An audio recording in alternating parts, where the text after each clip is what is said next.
Believe it or not, if you learn these 7 sewing machine repair tips, you won't even need to call a mechanic. The content is a bit long, so be sure to like and save this video. First, the sewing machine won't feed the fabric when you start. It creates a big tangle of thread and even damages the fabric, but still won't move. This is because the feed dog is too far back. You need to adjust the feed dog forward a bit. So how do you adjust the feed dog forward and back? First, tilt the machine head back, find this screw and loosen it. Then you can move the feed dog frame forward and back, which allows the feed dog to move forward and back. Adjust the feed dog a little bit forward. Second, if the machine won't feed when sewing thick fabric and you have to pull it by hand to get it to move, that means the feed dog is too low. Tilt the machine head back, find the screw, and loosen it. Moving the feed dog frame up and down will adjust the height of the feed dog.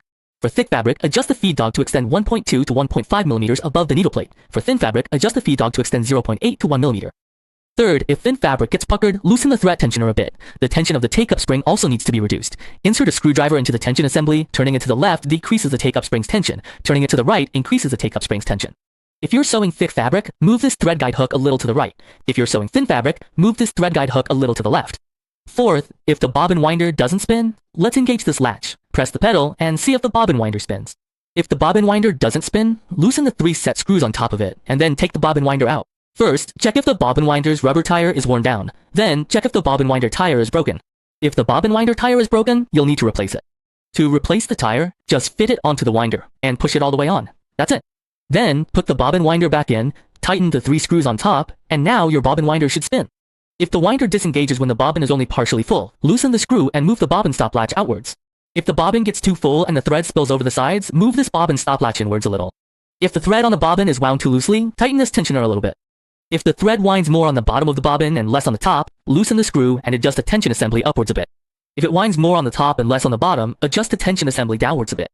Fifth, if the needle isn't centered in the presser foot or the presser foot is floating and not holding the fabric down, then open the side cover. First, lower the needle to its lowest position. Then, loosen this screw, adjust the presser foot so it's centered with the needle, then push this slide block all the way down and re-tighten the screw. Sixth, if the bobbin case is hot to the touch when you remove it, it means the rotary hook isn't getting enough oil. Use the oil adjustment screw to increase the oil flow to the hook. If the small oil pan is full of oil or there's oil all over the needle plate and presser foot, it means there's too much oil. Use the oil adjustment screw to reduce the oil flow. Seventh, if after trimming the thread pulls out of the needle eye or the top thread is cut very short, it will cause the thread to unthread or skip stitches when you start sewing. Find a small tensioner. Loosen this small tensioner a little. After the thread is cut, the thread on the needle will be longer. Tighten this small tensioner a bit. After the thread is cut, the thread end on the needle will be shorter. If the small tensioner above doesn't work, then check the large tensioner.